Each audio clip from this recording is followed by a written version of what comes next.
यशोदनन्दना Vraj जनरञ्जन यामुनातिरावनचारी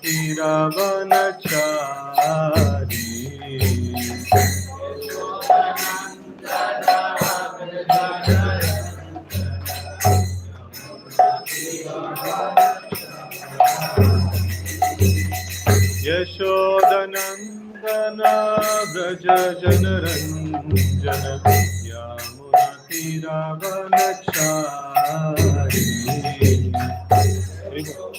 We should tell them not to speak.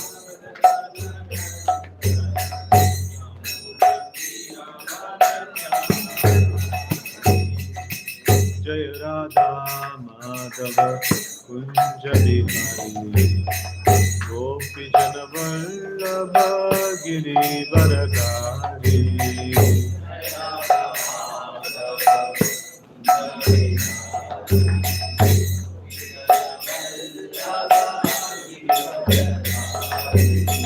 Jai Radha Madhava Kunja Bihari Gopi Jana Vallabha Girivaradhari.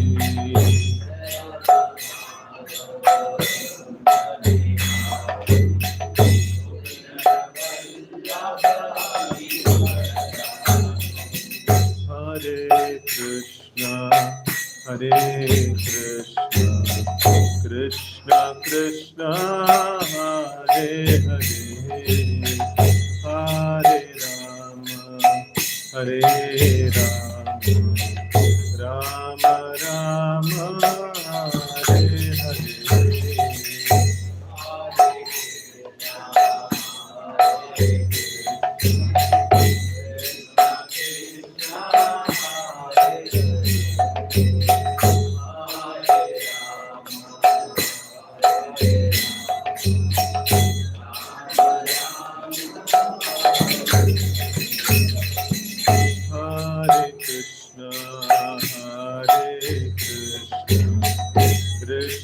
Krishna, Hare Hare, Hare Rama, Hare Rama, Rama Rama, Hare Hare.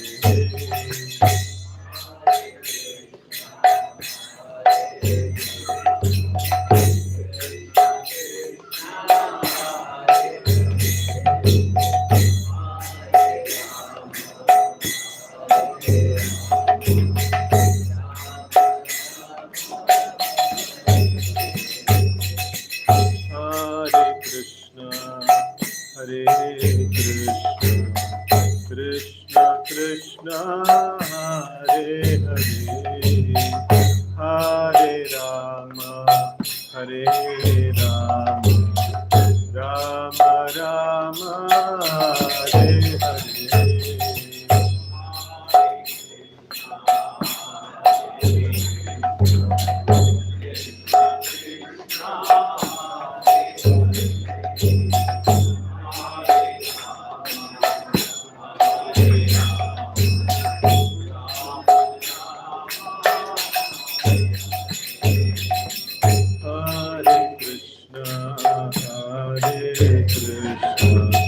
Krishna Krishna, Hare Hare, Hare Rama, Hare Rama, Rama Rama, Hare Hare.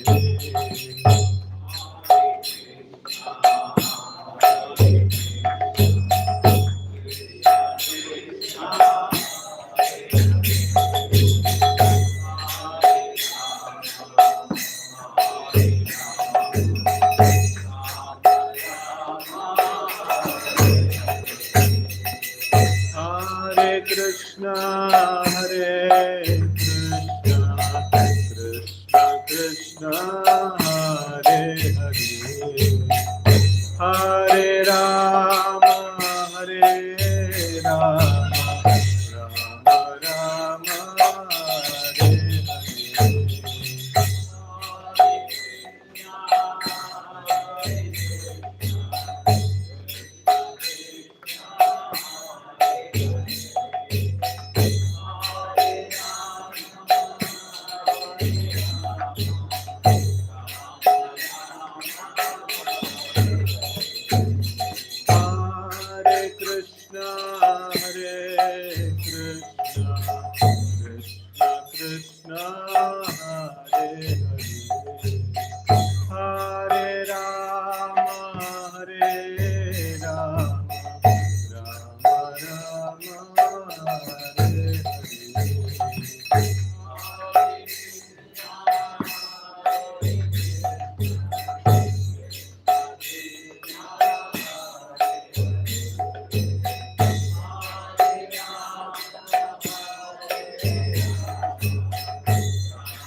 की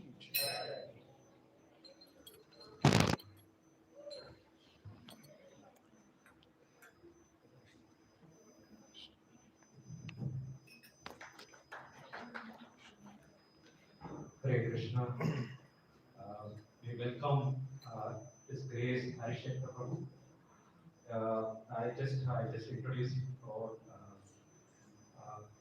He is a MTech with Pilani.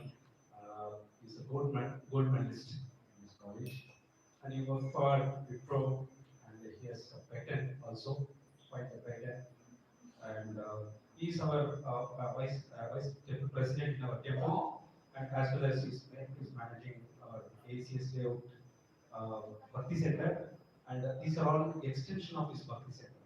So he's managing almost this time we had 7, 8 places we have Janmashtami like what we had here like this. So he was doing a lot of wonderful devotional service he's from Whitefield. Now he extended till Sarjapur Road. Uh, I'd like to ask all of you chant one time Hare Krishna Mahamudra by welcoming him. Hare Krishna, Krishna Krishna, Hare Hare, Hare Rama, Rama Rama, Hare Hare. We are very fortunate to have Prabhuji here. He has so much engagement, but today, yeah, great to come here. Thank you so much, Prabhuji, for coming here. Thank you so much. Hare Krishna. Thank you, Krishna Karnamurti Prabhu. So let's recite this mantra. Om Namo Bhagavate Vasudevaya.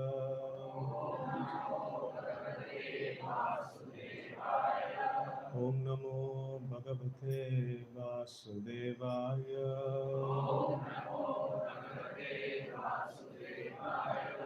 Om Namo Bhagavate Vasudevaya.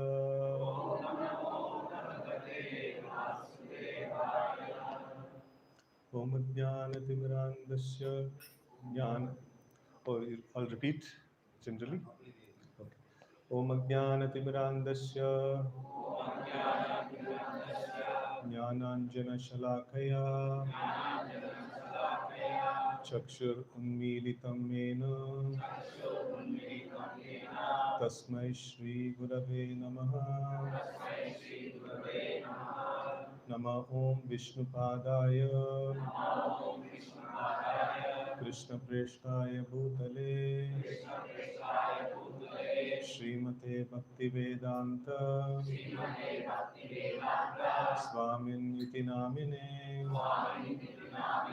Namaste Saraswate Deve Gauravani Pracharine Nirvishesha Shunyavadi Paschatya Deshatarine Jai Shri Krishna Chaitanya Prabhu Nityananda Shri Advaita Gadadara Srivasadi Gaura Bhakta Vrinda Hare Krishna Krishna Krishna Hare Hare Hare Rama Rama Rama Hare Hare Hare Krishna Shri Prabhupada ki jai. So I'm very, very happy to come to this center, Sarjapur Center. So we just started this center just before Janmashtami, and like we were during that time, I was frequenting a lot, but then after that, I could not come much. So this is the first time I'm coming for delivering a session here. So I'm very, very happy to meet all of you. So today we are going to see something in relation to Srila Prabhupada. Already you might have heard in few of the classes about Srila Prabhupada. And yesterday was his disappearance day, Tiroba, we call it as Tiroba Mahotsav. So today we are going to see some glories of Srila Prabhupada, and also we are going to observe some rituals which we generally do in the on the occasion of disappearance of great personalities. So before entering into this, now we have always been chanting this shloka. Om Ajnana Timirandasya Jnananjana Shalakaya Chakshurunmilitam Mena Tasmai Shri Gurave Namaha. So today we are going to discuss in detail about the life and history of our dear Srila Prabhupada, who's very, very powerful spiritual master, a powerful guru. So, like, what is it, this mantra that we are chanting in respect, in offering obeisances or in offering our respects to a great personality, a spiritual master? So, what does this mantra actually mean? So, let's see a little bit about this and then we will go into the life of Srila Prabhupada. So, Om is an address that is offered, and then Ajnana means what? What is the meaning of Ajnana? Ignorance. Ajnana means, jnana means knowledge, and ajnana means ignorance. And timira andasya, timira means darkness, and andasya means blindness, right? So timira andasya. So this is like, we are, especially like it is addressing to ourselves. So we are in the ignorance and in the darkness, and we are blinded. No, that is our condition. So how many of you accept this point that we are in ignorance and we are in darkness? Why? We, so much nice light is there, and each other, we are able to see each other, right? So why we are saying that we are in darkness? What is it in darkness? What is the characteristics of darkness? We'll not be able to see things around. So but we are able to see everything. So why are we calling ourselves to be in darkness? Okay, we can't see good in others. Anyone else?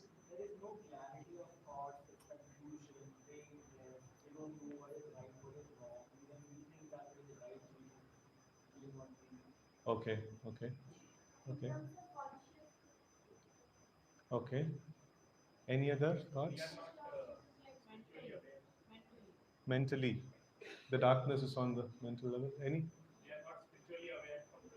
We are not spiritually aware completely. Okay, so this is a very nice point. So we will try to reconcile this with like a reference from Srimad Bhagavatam.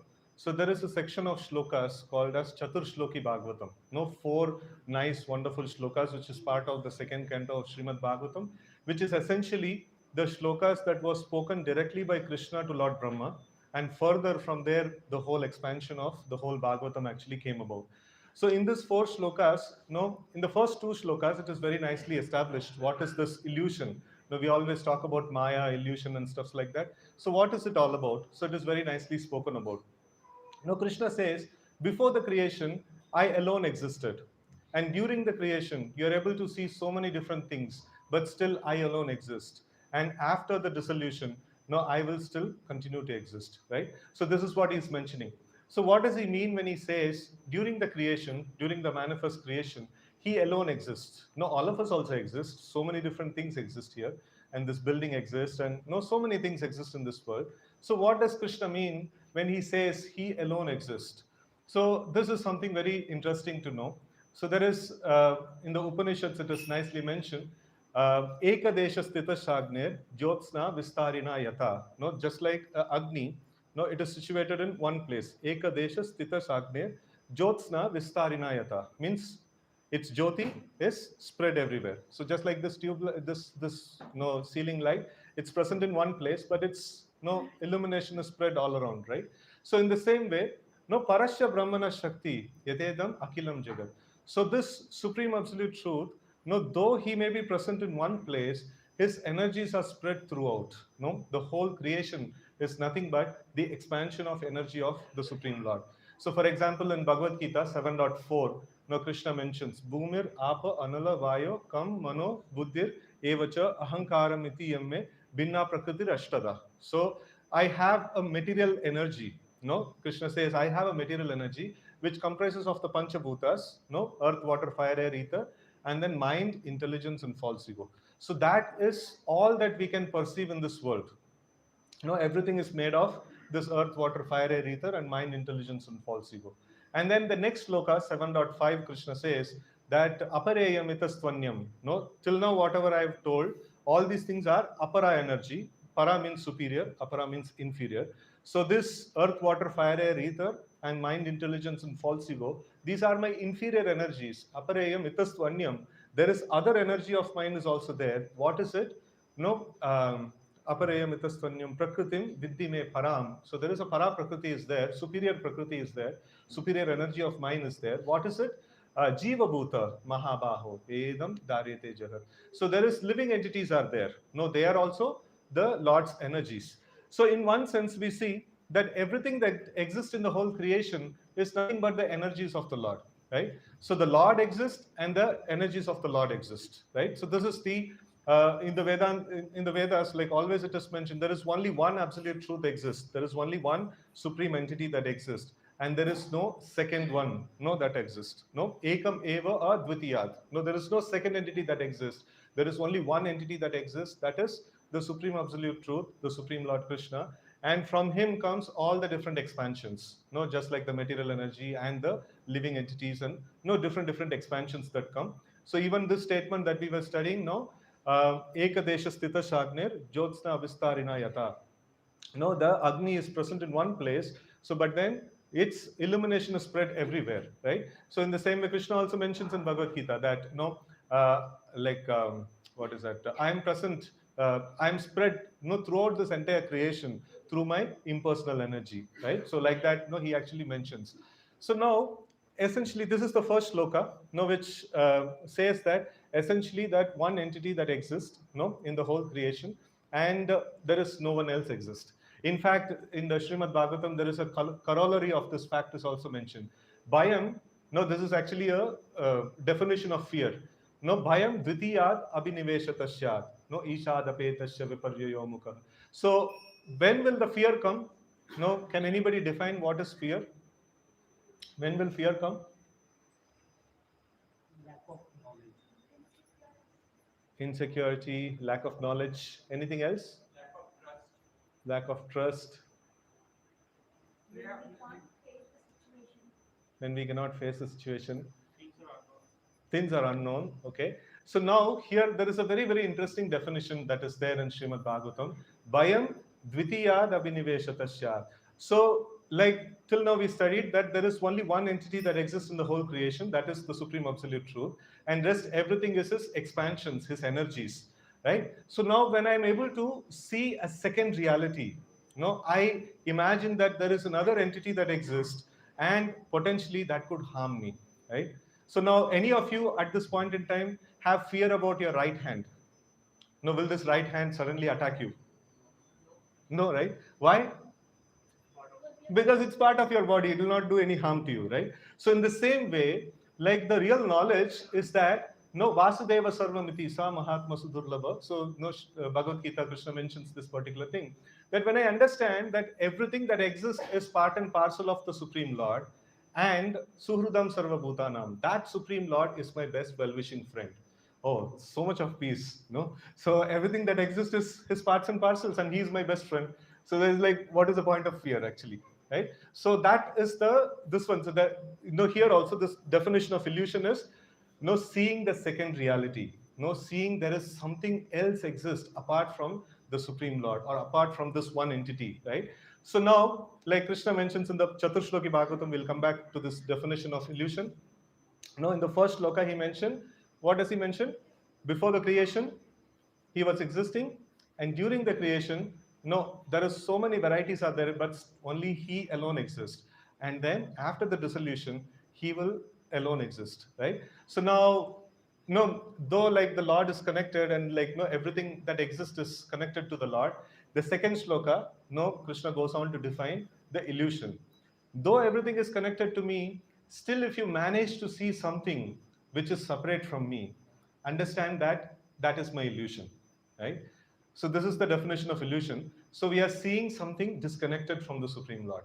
So then it becomes a cause of fear. Then it becomes a cause of that's illusion, no? So that's the illusion that we are actually seeing, because everything in its original position, everything is connected to the Supreme Lord, right? So now with this definition, we'll see this particular shloka, Om Ajnana Timirandasya. What is this darkness of or blindness that we have? We are not able to see every object of this creation in connection with the Supreme Lord. No, that's our problem. No, that's our ignorance, or that's our blindness, right? And what is the spiritual master is supposed to do? Jnananjana shalakaya chakshur unmilitam ena. So ena means no that person. So Jnananjana shalakaya, through the medium of knowledge, no, chakshur unmilitam. He is actually opening the eyes, no, of a living entity, right? Tasmai Shri Gurave Nama. To such a spiritual master, I offer my respectful obeisances, right? So this is the meaning of this particular prayer. And we'll see how Srila Prabhupada, he acted, in this particular aspect. So there is still a little more aspects, to understand in this particular shloka. So opening of eyes, now how we can actually open our eyes to the spiritual blindness. Now we are not able to see everything in connection with the Lord. So now how we can actually open our eyes? Spiritual knowledge, okay? Like, no, I have Bhagavad Gita, it's full of spiritual knowledge. Third eye. Okay. So, yeah, like it's spiritual eye, which is, which is, huh? Okay. So now I'll put you a challenge. Now, we have the book of knowledge, that is Bhagavad Gita. So, why do we need a guru? We can just go about reading, Bhagavad Gita, right? So, why do we need a guru?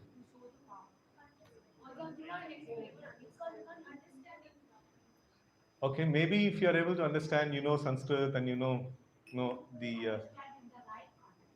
the understanding in the right context. So one very important thing to understand in the spiritual subject, this is a very, very core principle of spirituality, is Ata Shri Krishna Namadi Na Bhaved Grahyam Indriyai Sevon Mikehi Jivado Swayameva Spuratyada. So now we are trying to understand something spiritual, right?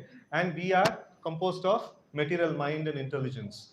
So how can a material intelligence enter into the realm of spirituality? It is not possible. Logically, it is not possible. Through any permutation and combination, we can never approach spirituality, right? So on our own endeavor. So in Brahma Samhita, Lord Brahma says, Pantastu koti satavatsara sampragamyo vayo ratapi manaso munipungavanam sopyasti yat prabhadasimni avichintya tattve govindam adipurusham tamaham bhajami. So he mentions that even if somebody travels with the speed of wind, and more than speed of wind is mind. So even great thinkers, great munis, even if they travel by the speed of mind, still they will not be able to reach that spiritual realm, right? So to understand or to enter into the spiritual realm is not possible by force, it's not possible by our personal endeavor, right? So Ata Shri Krishna Namadi, so Namadi means Nama Rupa Guna Leela. So this is how we actually perceive the Supreme Lord, through his name, through his form, through his qualities, and through his leela. So this is the standard methodology of approaching the spiritual entity. And Ata Shri Krishna Namadi Na Bhavet, we will not be able to, Grahyam Indriya, through our material senses, through our material intelligence, we will never be able to understand the spiritual subject. Right? So, but then Sevon Mikehi Jivado, Swayameva Spuratyada. So, like if I use my tongue and if I use my senses in the service of the Lord, Sevon Mikehi Jivado, and Swayameva Spuratyada. The Lord Himself will reveal Himself, right? So we cannot forcibly understand Him. We have to render service to Him, and then when He is pleased with our service, He will actually reveal Himself unto us. And how He will reveal Himself unto us? What is the way? He will, like they show in the films, like suddenly the Lord will appear in front of our eyes with a lot of sound and background, this one and things like that. How will He reveal Himself? The standard method of this is what the scriptures actually say to perceive the Lord is to see that Nama Rupa Guna Leela. And the first thing is the holy names of the Lord. So when you're chanting the names of the Lord, you will be able to hear the names very clearly. If you're able to do that, you are actually having a very good darshan of the Lord. This is considered to be the first level darshan of the transcendental Supreme Lord. It is very, very amazing. And you see, like sometimes people say, oh, I was very tired, I could not able to chant. So, or maybe I was a little disturbed and things like that and all. So, but if you make all the conditions nice, you have a nice, good sleep, and then you prepare yourself nicely, your mood is good and everything is good, and now you determinedly sit down. Now I'll focus on the chanting of the names of the Lord. Still, it is very difficult. Why? Because it is transcendental subject matter. It is it is beyond our material reach. Sometimes we are able to do, sometimes we will not be able to do. But when the Lord showers His mercy upon us, we will be able to hear the names of the Lord very clearly, right? And in this particular shloka, we see that Sevon Mikehi Jivado Swayameva Spuratyada. The medium of understanding the Lord is not by taking a book and then now I will master this Bhagavad Gita, or now I'll understand everything about the Lord. Now I understand everything about spirituality. No, we cannot go with a challenging or forceful spirit. We have to go with the spirit of service. No, Sevan Mukhe Jivado and Swayameva Spuratyada. The Lord will reveal himself. And now, how will we get the service of the Lord? How will we get the service? Huh? Okay, so now how many of you are working here? Okay, most of you are working. So, like, all of you are doing something to realize some profit for your boss. No, the ultimate boss is the chairman or somebody. But then, does he assign your work directly? He assigns a bulk of the work to his vice presidents and people like that, very big people. And then from there, like the divisional heads, and then it breaks down, and then finally a manager gives a service to uh, the grassroots level person, right? So in the same way, the service of the Lord is no wholesale given through the Guru Parampara. It actually comes down to us, and it requires a associate of the Lord for us to access the service of the Lord. No, we cannot just like that access the service of the Lord. So it has to be delegated, right? So that is the Guru Parampara. And the spiritual masters who actually come down in this Guru Parampara, who with unbroken chain of disciplic succession, they are very, very special. In fact, now, Krishna mentions why does he speak Bhagavad Gita in Kurukshetra at that point in time? Now, anybody knows in the 4th chapter, 1st and 2nd shloka? He says, Evam parampara praptam imam rajarishyo viduhu sakaleneha mahata yogo nashta parantapa. So he says that this knowledge I've given in the past also, but then this knowledge was coming down in the parampara, it was lost. No, that's why Krishna personally comes and reestablishes this knowledge. We can imagine like how important is this unbroken chain of disciplic succession. If it gets broken, Krishna himself, the Supreme Lord himself comes to reestablish. That's how important is this disciplic succession. And through the disciplic succession, we are able to get the service of the Lord. We are able to understand the knowledge about the Lord, right? So this is how this disciplic succession actually helps us. And we are very, very grateful. So now we can see that we are doing big Janmashtamis. We are trying to conduct this Gita courses and trying to educate people and things like that. So where is the strength coming from? Like we are not autonomously powerful. So it is because that we are following Srila Prabhupada. It is because like we are following this great line of disciplic succession, and very nicely put forward by Srila Prabhupada in the modern language, in the according to the modern scenario and things like that. So otherwise we cannot imagine of now sitting here understanding this transcendental subject matter, right? So it is we are very, very eternally grateful. So when we say Jai Srila Prabhupada, it must be filled with a lot of gratitude, when we understand the background of what we are actually getting it, right? So now we will see a small video and then we will continue our session again.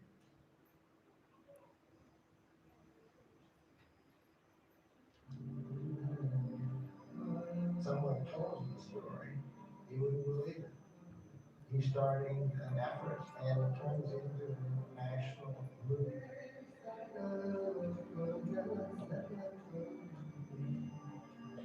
want to make one revolution against materialistic civilization so that the whole world may be happy.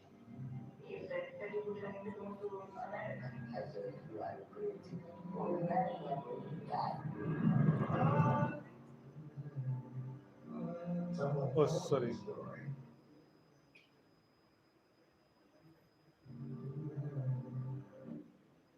And you're able to hear clearly the video? Huh? Okay. Someone told me the story. It's, I'm sorry, some click. We'll see again. Someone told me the story. You wouldn't believe it. He's starting an effort and it turns into a national movement.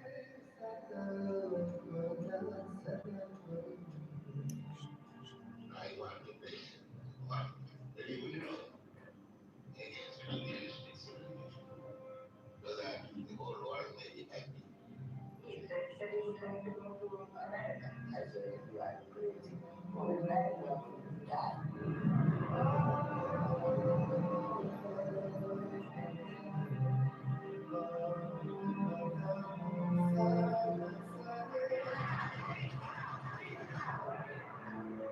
Suddenly, this new force from the east was coming.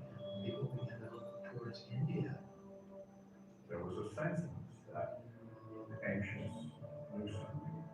If I see this person, this soul, struggling just like I'm struggling in my body, then all of a sudden we're family. And I have a reason to love you. That's deep. Our mission is to see everyone become happy. It gave some sort of backbone to my life.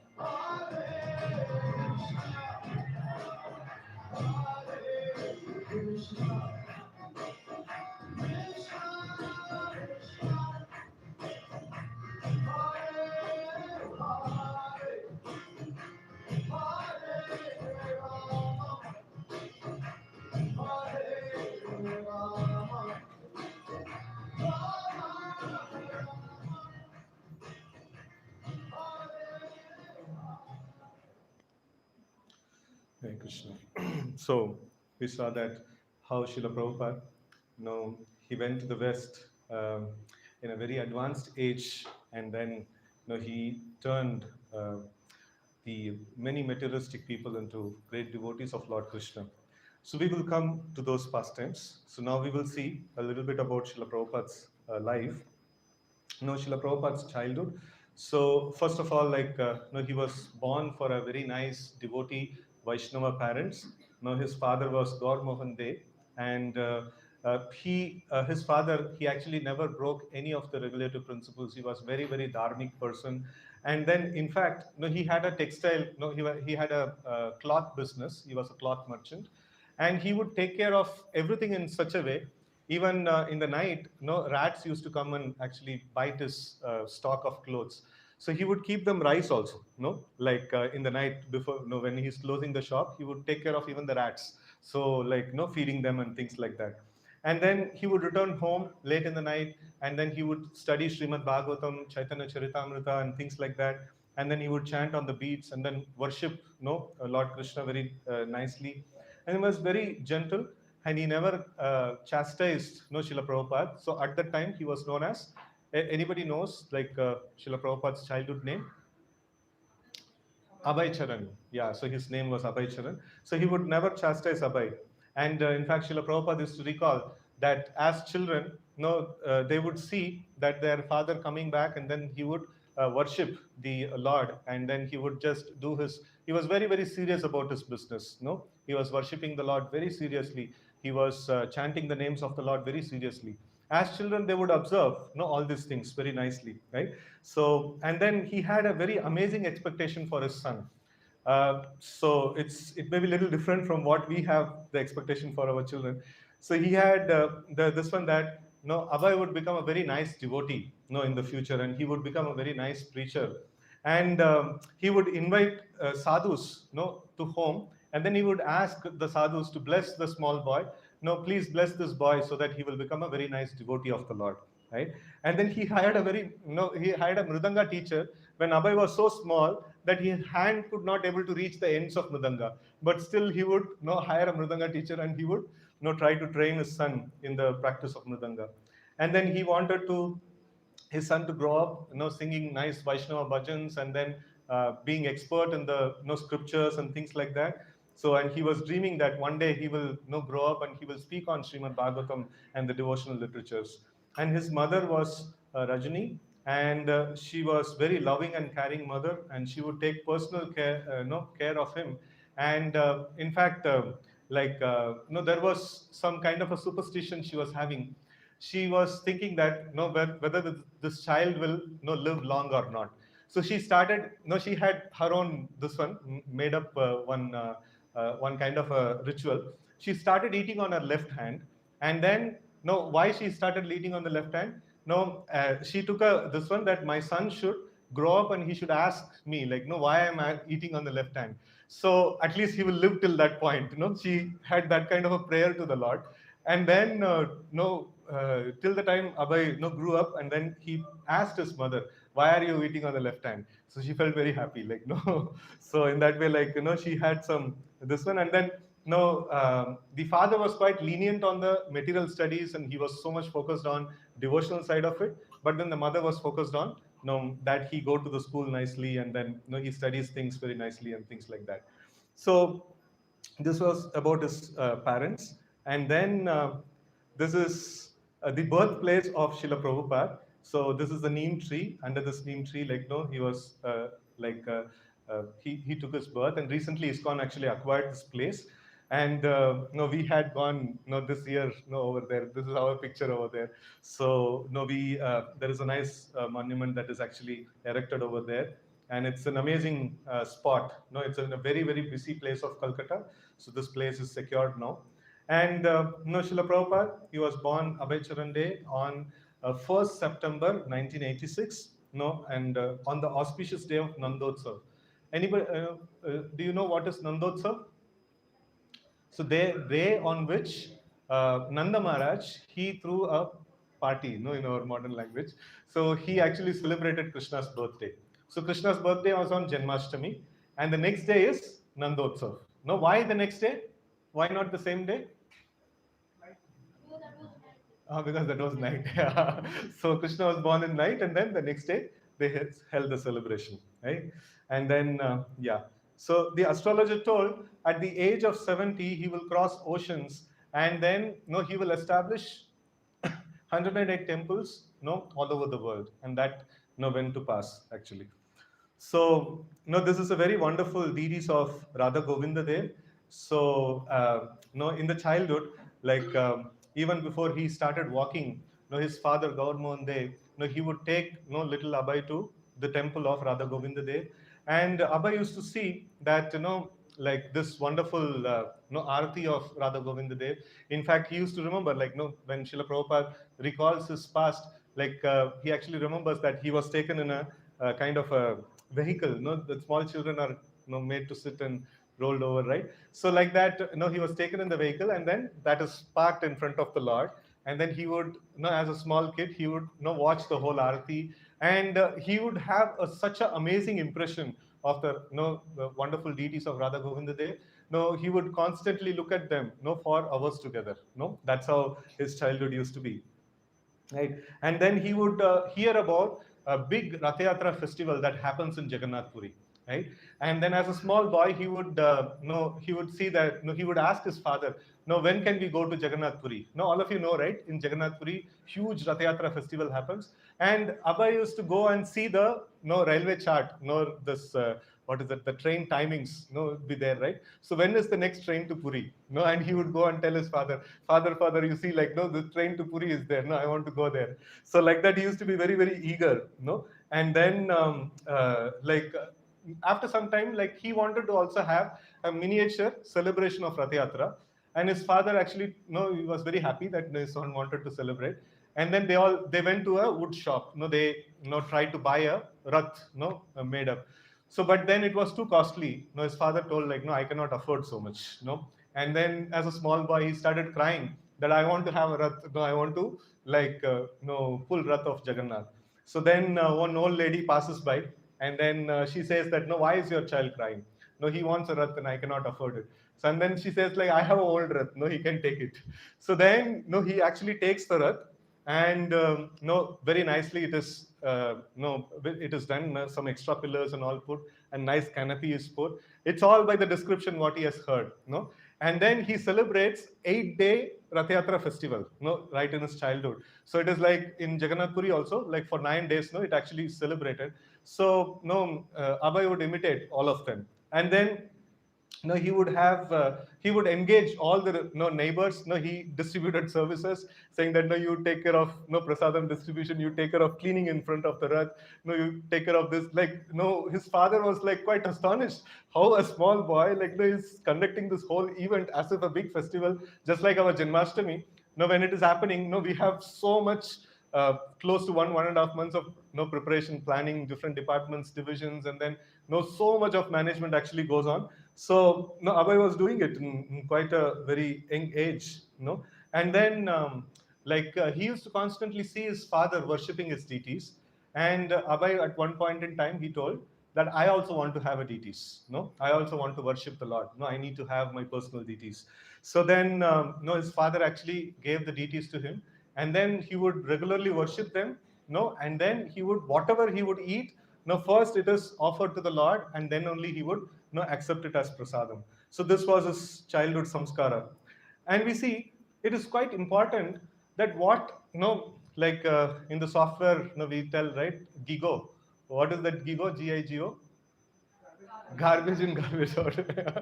Right? So whatever goes inside, that comes outside, right? So the samskaras, are essentially the impressions. We have many different rituals, of samskaras. Anybody knows different samskaras? Can name different samskaras? Garbhadan samskar, Jata karma, so taking of Jataka, and then Namakarna, right? Simanta, that is also one of the samskara, right? So Upanayana is one of the samskara. These are different samskaras are there. So what are these samskaras all about? Samskaras all about giving a positive impression, into the child or into the living entity, right? So when this positive impression is put inside, so then we see that they come out very, very glorious, and then we see in the other picture, quite common. In fact, one child we were actually counseling. So that child was attempting suicide. No, child means she was going to class 11 or something like that. She was trying to attempt suicide, and we asked, the parents brought her, and then she was actually going for some counseling and things like that also. But then the parents brought her, to our temple. We were trying to become friends with them, and then we asked, what's your problem in life?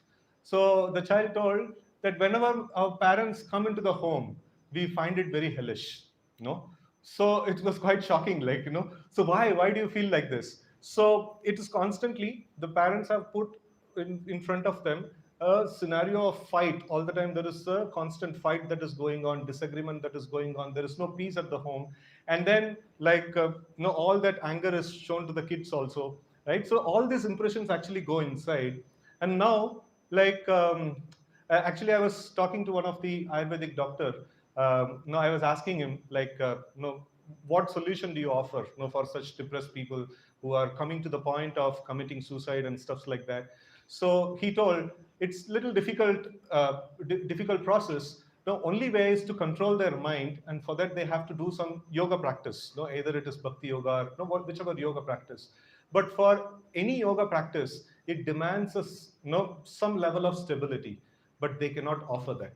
No, it is, we cannot imagine if a person is pushed to the level of such levels of depression, how much of bad negative work is done, and to reverse it, it takes a lot actually. Now we try to work on them, and then we try to give them some hope, and then get them to some level of stability, but then again something occurs, and then again they fall back and things like that. It takes a lot of time for us to work on them to get onto a very, very stable platform.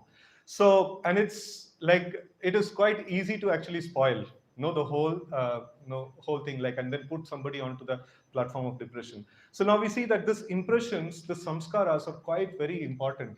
So whatever we are doing, we are affecting the people around, we are affecting the our own family members, and so many people are affected by us. If we can actually practice Krishna consciousness, stabilize ourselves, and then be very composed, and then be very responsible, it not only helps us, it helps everybody around, right? So this is one small lesson from Srila Prabhupada's childhood. And then this is a family picture of Srila Prabhupada, and this person with the small child in his lap, that is Srila Prabhupada, so Abhay Charande. And then his father Gaur Mohan, and then his sister Rajeshwari, his father's sister, and then, sorry, his sister, and then Krishna Charan, the brother. These are all the family members that are there, identifiable. And there is a very amazing turning point in the life of Srila Prabhupada. He was at that time attending the college. No, he was going to Scottish Churches College. That time it was period of British rule in India, and no, there are many sadhus actually used to visit his home. and he would his father would actually constantly keep calling different sadhus. So but then he would see them, they are not very consistent in their behavior. So they would come as very nice sadhus to home, but then after they go out they would smoke or they would do something. And he was fed up with this sadhus, like he was thinking that there is no genuine sadhus that are available. And at that point in time, one of his friend Narayan, he actually came to him and then he told that there is a very nice sadhu who has come, to Calcutta. Let's go and meet him. And Abhay, with his past experience, he was telling like, no, I'm fed up with all these things. Enough of all these sadhus. I'm not interested in coming and meeting anybody. Right? Oh, thank you.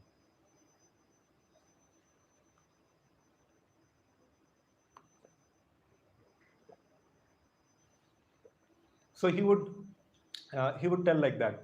So then uh, the Narayan, actually his friend actually persuades him and say that like, no, the sadhu is not like the others. No, you should come. You should try to meet him and things like that.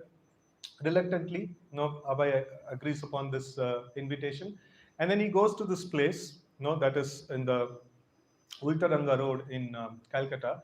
And there he sees this very effulgent personality, the spiritual master of Srila Prabhupada, who's going to be the spiritual master. So in our Guru Parampara, we see that after Srila Prabhupada, we have the picture of Srila Bhakti Siddhanta Saraswati Thakur. Now, he was a great scholar. No, he was a great devotee of the Lord. No, and he was actually lecturing over there. And then the moment Abhay entered into that assembly, he actually offered his obeisances to this sadhu.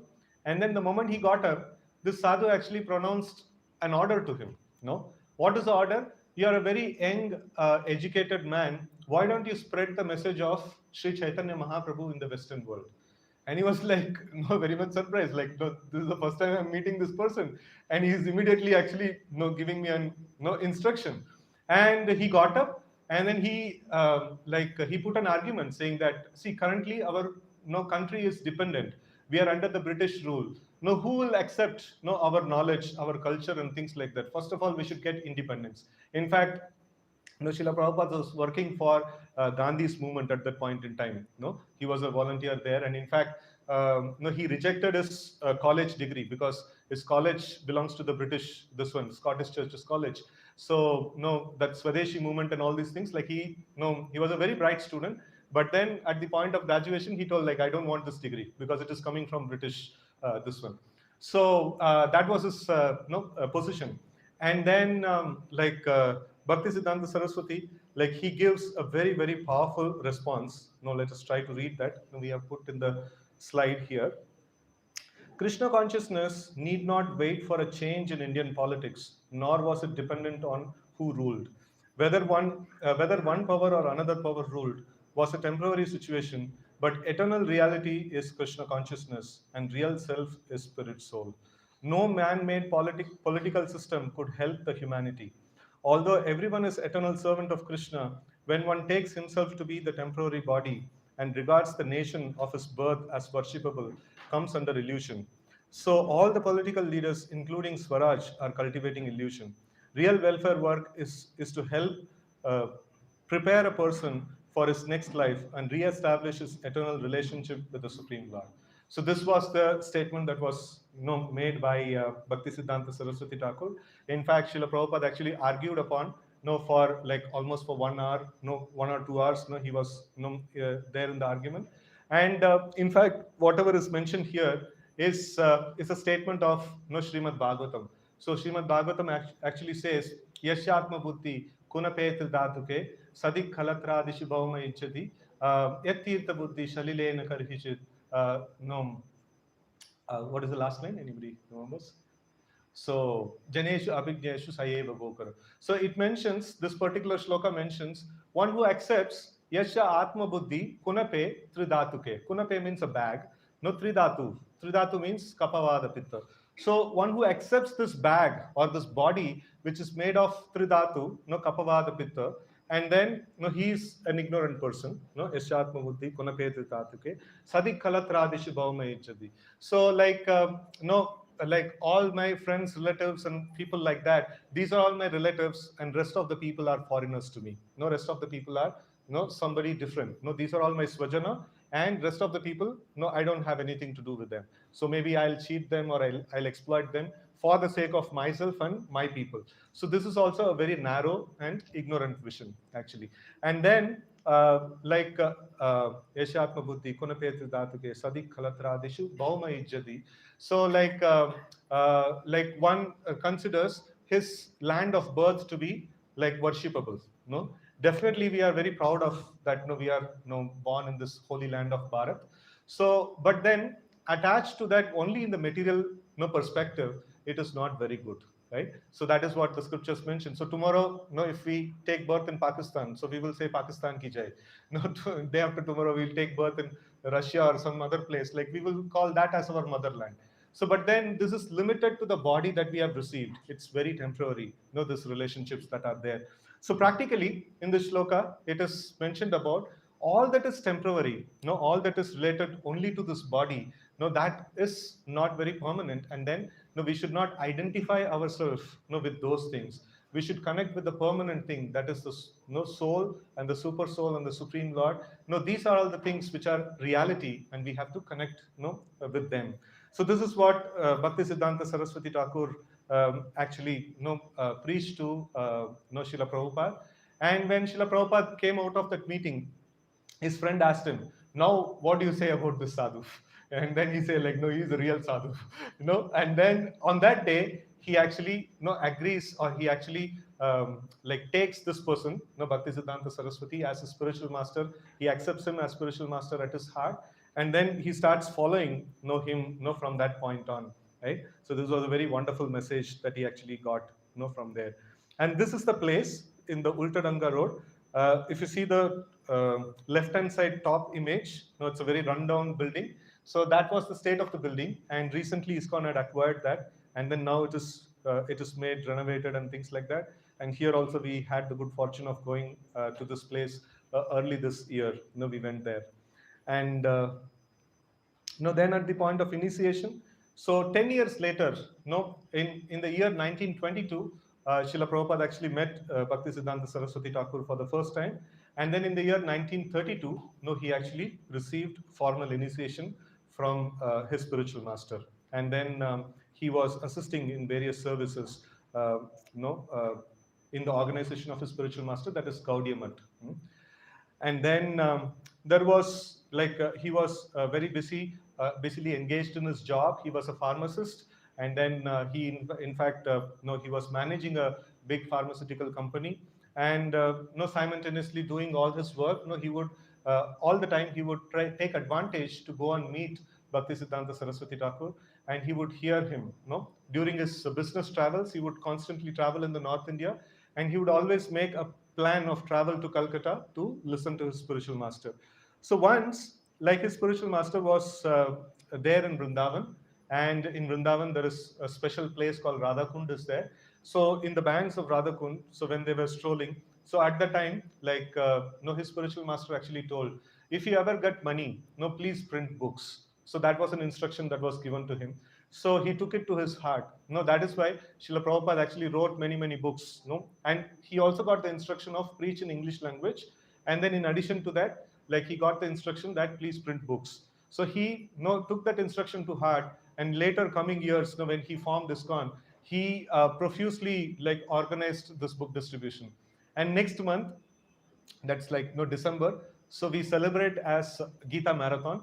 So in that month, remembering this instruction which was given to Srila Prabhupada, and Srila Prabhupada also very kindly he actually requests us that we should distribute this Bhagavad Gita profusely. So we try to do that in the month of every time we do, but then in the month of December we try to do it in large numbers, because that is when the Gita also was spoken. Even Gita Jayanti appears in the month of December, right? So, and then this is his wife, Radharani De, and then his son Prayagraj. And he had actually three sons, Vrindavan Chandra De, Prayagraj, and Mathura Mohan De, right? And then there is nice pastime of how the Back to Godhead magazine, so this is ISKCON's magazine. So he started this magazine first, he would not have any money, he was a Vanaprastha. At the age of 56, actually he took retirement from his family life, and he would actually try to propagate this message of Krishna consciousness, which he received in his age of 30. No, he was meditating upon this since so long, and in his old age, he was actually trying to make some plans how we can actually distribute this message. And he came up with this idea of publishing magazines. He would single-handedly conceive the articles. He would write them, he would proofread them, he would get it printed, and he would go to the streets and he would distribute it to people. And sometimes it would so happen that people would neglect him and he would not get very good response. And then he would be going back to the printer, and then printer would say like, no, anyway you're not getting that good response, like, no, why are you printing, why are you taking so much of trouble, and things like that. He would say, no, this is my mission, no, I want to save the people, no. This is the instruction given to me by my spiritual master. So this is one very amazing thing we can see in Srila Prabhupada. He was not concerned about whether his efforts produce any result or not. He was only concerned that I want to serve my spiritual master. No, he has ordered me to preach in English language. I have to do this thing. So he was just simply concerned about that, and he was giving every ounce of his energy into that particular this one. In fact, later on he happened to establish in Jhansi, like somebody gave him a big building, to establish his spiritual movement, and then he registered it, and then he started operating it and things like that. And later on, the one powerful politician's wife, she wanted to start a ladies club there. So Prabhupada was forcefully evicted from there. So but then still he didn't lost hope. Uh, Sometimes when we want to do something good, and then there is some obstacles that come, so we may think that, oh, maybe like, no, God doesn't want me to do this. So but he didn't have a doubt like that. No, do you know why he didn't have a doubt like that? He's trying to do something good and it's not happening. So he can very well say like, no, God doesn't want me to do. Because God's will is pronounced or it's carried down in Guru Parampara, and then his spiritual master very clearly gave this instruction: you should preach in English and you should print books, right? So it was very, very clear, to him. So that is why he pursued, even after this particular setback. In fact, later in point in time, so one time something happens in the family because of some misunderstanding. His wife actually sells off the whole of Bhagavad Gita, what we are reading now. So he had written the whole of the purports and translations and everything. She sells off to a old paper shop, and then he was like, his hard effort, like, no, we can imagine, just to read that book it takes so much time, and it's all lost. And later when he goes to the west, like somebody steals, like he again writes, somebody steals the whole manuscript again. It just goes off, like somebody comes and steals his typewriter, his manuscript and everything, and then he is dejected, and then he writes it third time. So whatever we are reading Bhagavad Gita, it's this person, Srila Prabhupada, after his age of 70, and after two times his manuscript, after whole writing, manually writing, it's completely gone, and then third time he attempts to write, and that's what we are reading actually. So you can imagine like what kind of determination this person, Srila Prabhupada actually had. So this is like really, really unimaginable levels of determination. In fact, one time, somebody told Srila Prabhupada, one of his disciples told Srila Prabhupada, they are very bold. Then he told, yeah, like I am. So this in Calcutta, there is a very huge building, British building. I don't know which building it is. I don't remember the name. If any people from Calcutta, they may remember. So when that was scaffolded, so Srila Prabhupada, as a small boy, he didn't have any fear. He just climbed up to the top. So that was this one. He was like very, very daring. In fact, his name itself is, what is his name? Abhaya Charana Arvinda Bhakti Vedanta Swami Srila Prabhupada. So he was fearless actually. He never knew fear in his life. So, and then we see that during his time of for some time he was there in Delhi. He was trying to print and things like that and all. And then he got an accommodation in one small temple called Chippiwada Temple in Radhakrishna Mandir over there in Delhi. So it's a very crowded place. In fact, recently ISKCON is also acquiring this. And in this place, he would live in a very dingy place, and then he would not even care for his clothes, though he would not have any money to take care of his personal needs. But then whatever money comes, his spiritual master told, whenever you get some money, print books. He would constantly be engaged in that endeavor, and he would see that if paper costs are increasing, he would buy the paper in bulk and keep it. He don't know, like, when will he be able to print, will he be able to pay the printer and things like that, and when he will be able to sell the books that he is printing. But simply, like, he would buy the paper, and he would, like, write Srimad Bhagavatam commentaries and Bhagavad Gita commentaries and things like that. So he would do all these things very, very painstakingly, right? And this is Radha Damodar temple in Vrindavan. So this is a place in Vrindavan. Srila Prabhupada used to stay here, and he would commute to Delhi. He would to come to Delhi, and then he would oversee his printing operations and things like that, and he would go back. And this Samadhi Mandir, which is there, this is very special.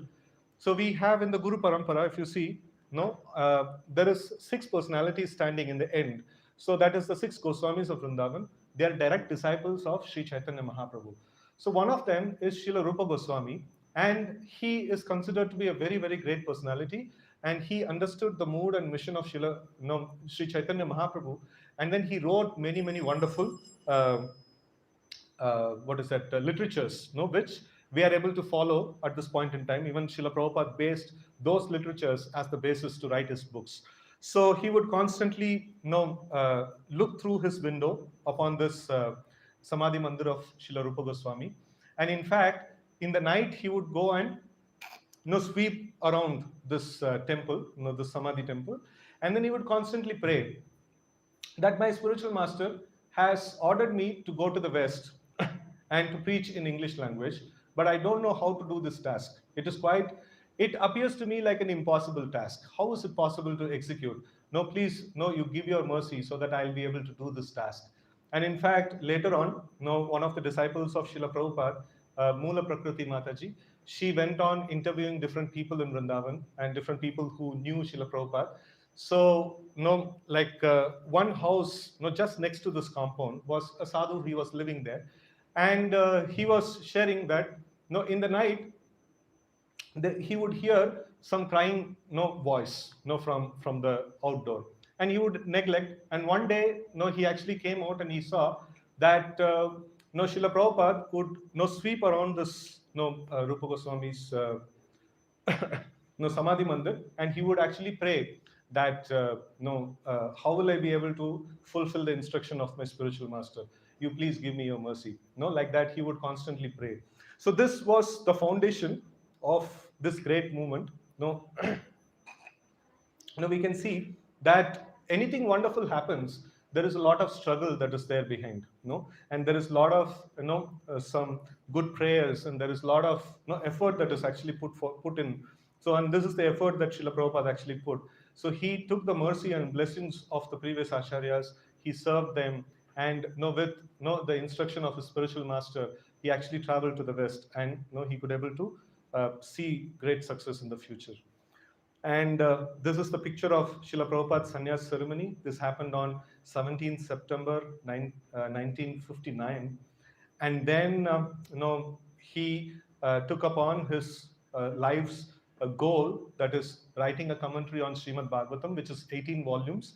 So huge, like 18,000 shlokas are there, in fact, in Srimad Bhagavatam. So it's a very, very big endeavor. And then the same episodes, like, going to the printer, procuring papers, and all those hard struggles he was actually making. And then finally, like, when he was there, when he was having this three parts of the first canto of Srimad Bhagavatam, he was he managed to print them with an effort of 2 years of hard work, 2 years of constant endeavor, begging from different people for some donation for printing, and like going and selling them personally to different people, and then mailing them to the donors, like, who actually helped him and things like that. So he would do all those things. And then when he wanted to go to West, there is so much of this one is there. Kartikeya Prabhu had given a 5-part seminar on this particular this one, so you can actually watch that later. So I would just give a very, very fast summary of this. Like, first of all, if somebody has to go to the West, they need to have a sponsor. Somebody has to invite them. And then even if somebody invites them, so they need to have the travel fare, and he's a pauper, like he didn't have had anything. And then he had to do so many procedures, like some form, no, and then the P form and things like that, and all so many different things that he had to do. So he was hopeless, but still he was trying. So somebody agreed to sponsor him, and then with great difficulty, like no, he went to one steamship company, Scindia Steamship Company, and then he persuaded Sumati Moraji, the owner of the company, that you should give me a ticket, to go in your cargo ship, not a passenger ship. So it's like a cargo ship. And then he wanted to go, and she would discourage him, saying that you're an old man, no, you will die if you go. So it's not, sea journey is not an easy thing for you. So but then he would persuade, no, even if I die, it's okay, no, like I will die, no, in the pursuit of executing the instruction of my spiritual master. So that's the success of my life, please allow me to go. So and then she would agree upon, and then so many different struggles are there, so he goes through. And he onboards. And when they were going, constantly he would have many different uh, difficulties. This is his passport and his ticket and stuff like that, which is preserved. So, and just before going to the West, like he went to his spiritual master's samadhi, and then there he was praying to him, saying that no, I'm going to execute his instruction, please be merciful to me. And then he goes to the West in 13th August 1965, few days before Janmashtami. Like he leaves his dear Vrindavan, and then he onboards this Jaladuta from Calcutta. And then he goes through different trials. And in fact, when he was going in the ship, so he had at one point in time 2 consecutive heart attacks. So in fact, he notes down in his diary that no, he didn't know like that is a heart attack. No, he says that breathlessness, seasickness, and vomiting and stuff like that and all. So, but later on, the same thing occurred when he was in the West. So then the doctors told it's a heart attack. So that is when he knew that what he experienced in the ocean journey, so that was actually a heart attack. So and then 2 consecutive days he gets heart attack, and then he is like literally praying to the Lord, very intensely. And then in his dream, the Lord actually appears, and he actually appears, and then he actually gives him assurance, no, I am in charge of this boat, this ship, and I'm wishing you all well, and then you will be definitely be successful in your mission, and don't worry. So the next day, everything becomes okay. And then in fact the Atlantic Ocean, so they had to pass through Atlantic Ocean. So Atlantic Ocean is a very turbulent kind of a stretch to pass through. So generally we hear that Pacific Ocean, anybody knows the Sanskrit name of Pacific Ocean? Prashanta Mahasagar, no? So it's like always Shanta, no? Like Pacific Ocean is always Shanta. Atlantic Ocean is very violent and turbulent, no? So, but then after this incident, the whole Atlantic Ocean. So the whole Atlantic Ocean was quite calm and peaceful. The captain, no, he was actually mentioned. The captain and captain's wife were also on board. So they were mentioning that we have never seen such a journey, through this Atlantic Ocean. It was so peaceful. So please come with us, in the return journey also, so that it will be, the whole journey will be peaceful, right? So that was it was a divine this one. So when he went there, and then when he went to the Boston, he didn't know like where to go and know what to do and things like that. And he had only tourist visa, 3 months of time, and no, he didn't know like no, he just wanted to go there and try to give an attempt of spreading Krishna consciousness. But then he didn't know what to do. Like in 3 months' time, who can do what? It's like a very difficult this one. And he would constantly try different things, and then he would go back to the seashore and see like or the what do they call that, where the ships you know port. He would constantly go to the port, and then he would see like whether should I go back or should I stay back. No, nothing is seeming to happen. And what no he was constantly in that contemplation, and he was constantly praying to the Lord. And then at some point in time, actually he came to the this one off, there was one public kirtan. No, they actually did in Tompkins Square Park, and in that kirtan, no, there was a very amazing response actually came. So he chanted for 3 hours and continues this one, and then no people with so much of drug addicts and no people like that. So no, actually they were there. In fact, this is also a very important thing to note.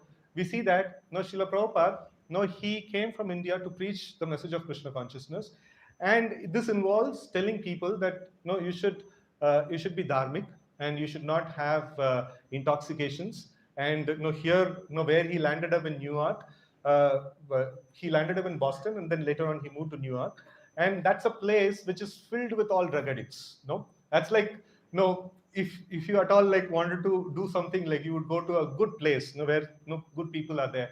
So, but then he ended up there. No, that's where the place, like he can get some accommodation and things like that.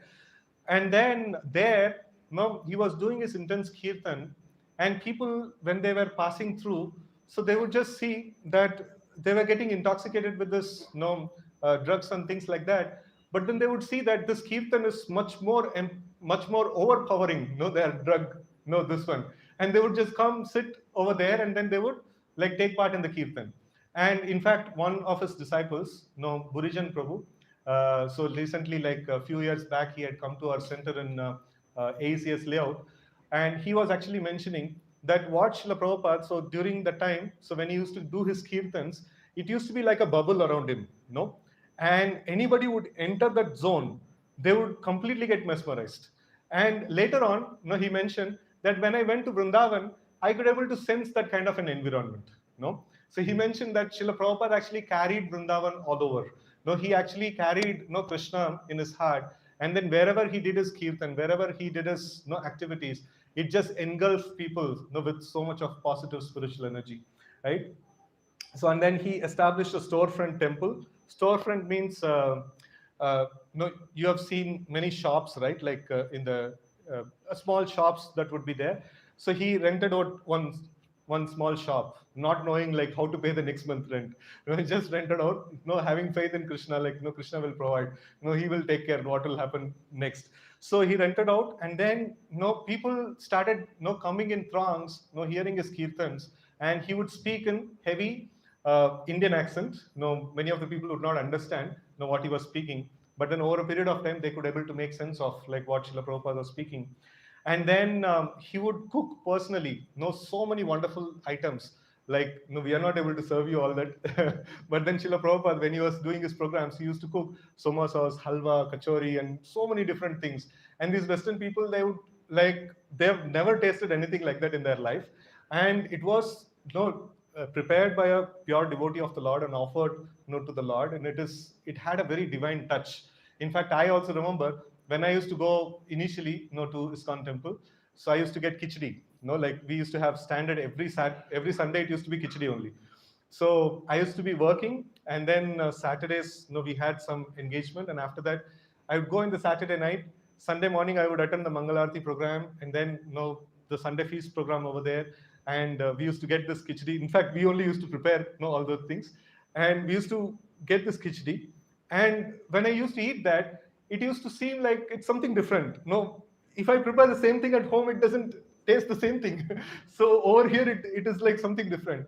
I used to eat that in the morning, eat that in the afternoon, and I used to pack that for the evening also, right? So like maybe some of you have such experiences. So like people used to come for this kirtans and for this prasadam and things like that, and slowly these people actually started transforming, and they started becoming very wonderful devotees. We will try to see a very small video again. It's a very amazing video. Let's see this.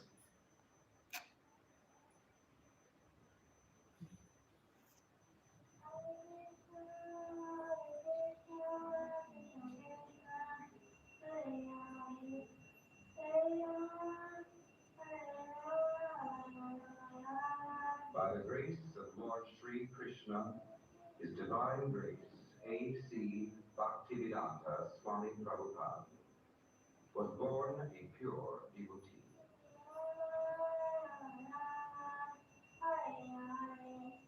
In 1933, Prabhupada was accepted as a disciple by a bona fide spiritual master and ordered to spread Krishna consciousness to the English-speaking world.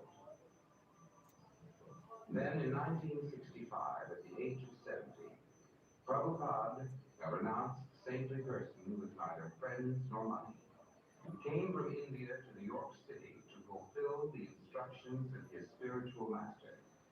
Prabhupada was destined to spark a revolution in consciousness, to ignite the Hare Krishna explosion. Hare Ram, Hare Ram, Ram Ram, Hare Hare, Hare Krishna, Krishna Krishna, Hare Hare, Hare Rama, Hare Rama, Rama Rama, Hare Hare, Hare Krishna, Hare Krishna.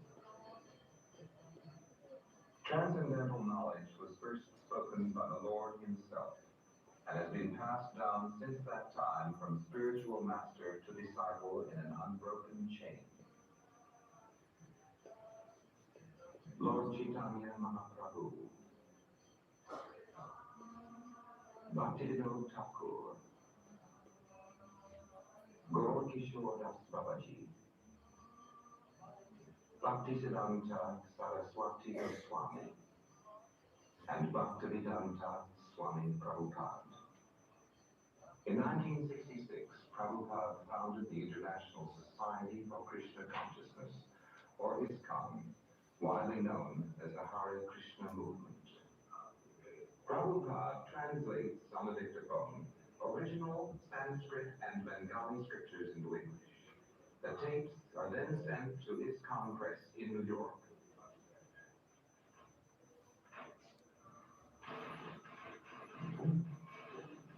The entire operation, from typing to illustrating to printing, is carried out by the Krishna devotees, all of whom serve without salary.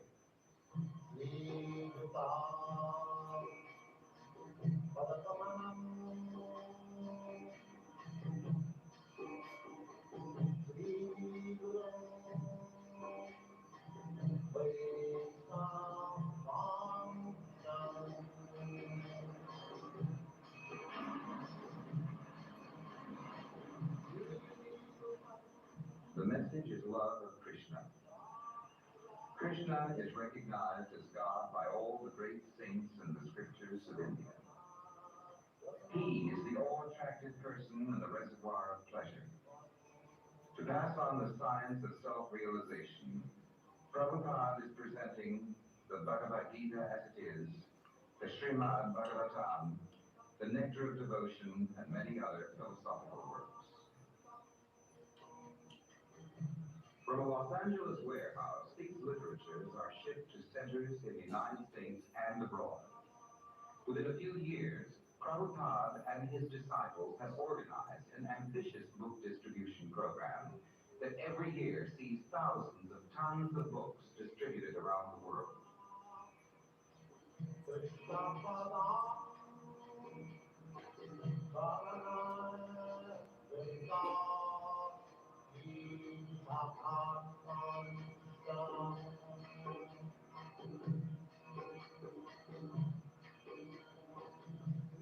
The Krishna devotees say that by reading these books and chanting the names of God, a person can attain God consciousness even in this difficult and disturbed age.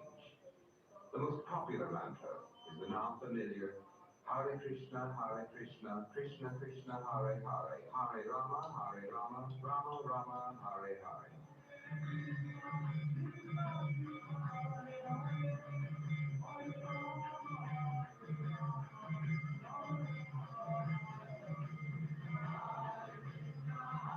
This chanting resounds from London to Mexico City, from Paris to Tokyo, from New York to Nairobi.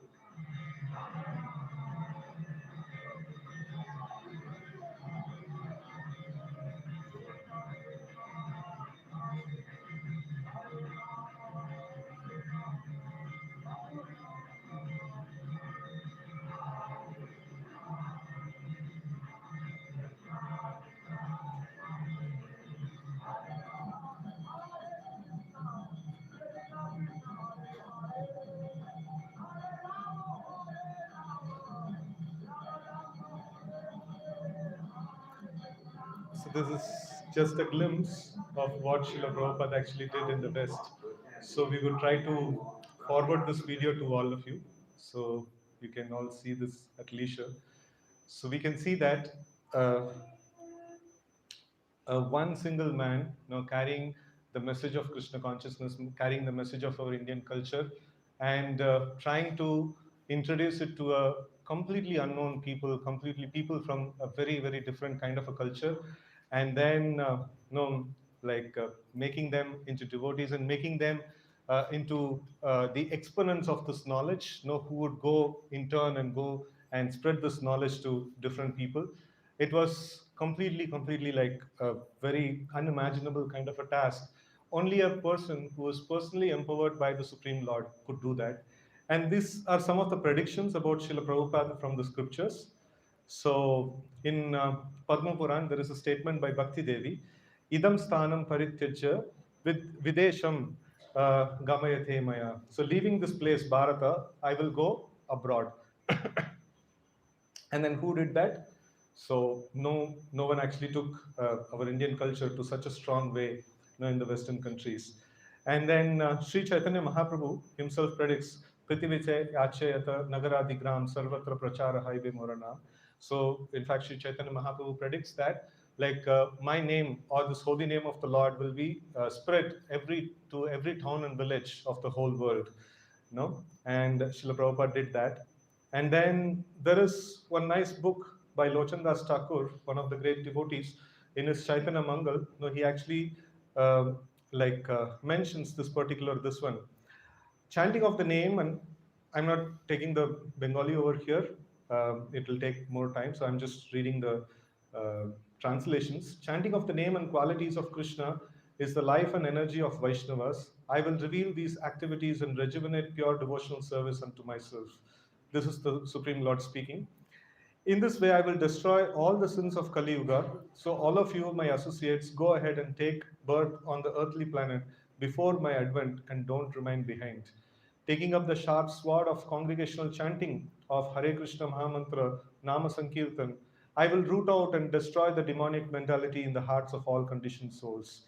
If some sinful people escape and give up religious practice and go to far off countries, then my Senapati Bhakta will come at that time to give them Krishna consciousness. Right? So this is Yadi Papi Chadi Dharma, Dura Deshaya, Mora Senapati Bhakta Eive Tahaya.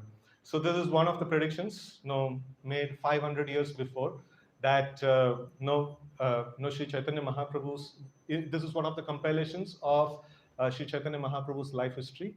And in that, we see that, like, he himself is mentioning that if somebody goes to the west, still my Senapati Bhakta, my my devotee who is commander in chief, who will come and who will actually distribute this knowledge, far and wide. And then this is one of the acharyas in our line of disciplic succession, Srila Bhaktivinoda Thakur. He says, when will that day come when the fair-skinned foreigners will come to Sri Mayapur Dham, which is in Calcutta, near to Calcutta, and join with the Bengali Vaishnavas to chant Jai Sachinandan, Jai Sachinandan. So there are so many predictions, and all these predictions actually came true, by the efforts of Srila Prabhupada. And in Chaitanya Charitamrita, this wonderful statement is there. Bharata Brumate Haila Manusha Janmayar Janma Sartaka Kari Karapara Upakar. So one was taken birth as a human being in the land of India, Bharata Varsha, should make his life successful and work for the benefit of all other people. And Srila Prabhupada actually did that to the maximum limit. And in fact, even in his last days, till the time of his departure, he was constantly translating the books. He was giving the transcendental knowledge, and those were printed. So you cannot imagine, in that kind of condition, in the body has only bones and skin, and there is no muscles and nerves. It's quite a painful kind of condition. Even then, the disciples, and we have those tapes also, like what Srila Prabhupada dictated, such amount of clarity, the same amount of clarity what he had when he was all well. And a small description of his contributions. He wrote more than 80 volumes of books, traveled the globe 14 times in 12 years, and all that is after his 70 years of age. Established 108 temples, gurukuls, farm communities, initiated 5,000 plus disciples all over the world, did all this in an advanced age between 70 and 82. So just last 2 minutes video. The real fact is that we have lost our devotion faith in God.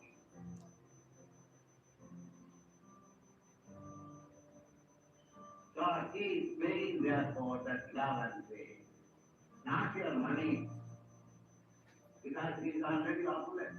What you can give, and what belongs to you.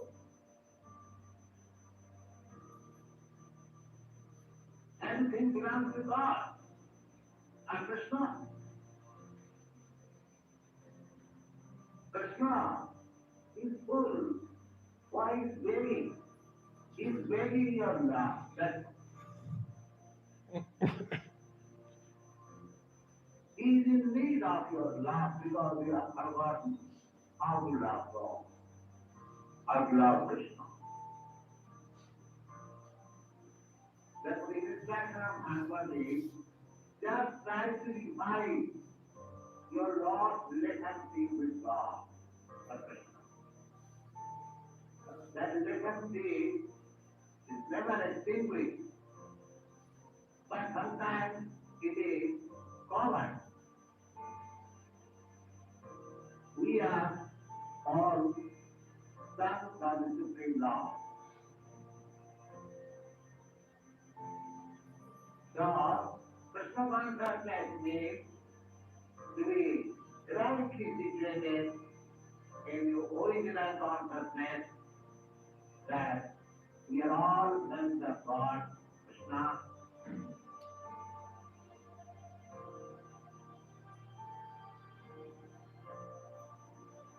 Very nourishing divine words of Srila Prabhupada. Okay. So thank you all for your patient listening to this narration of the life of Srila Prabhupada. So before we proceed to the next event, is there any question or comments? Like for 5 minutes we will take. Then after that we will do chanting, and then we will do the Guru Puja of Srila Prabhupada and the Arati to the Lord. So that will be the program today.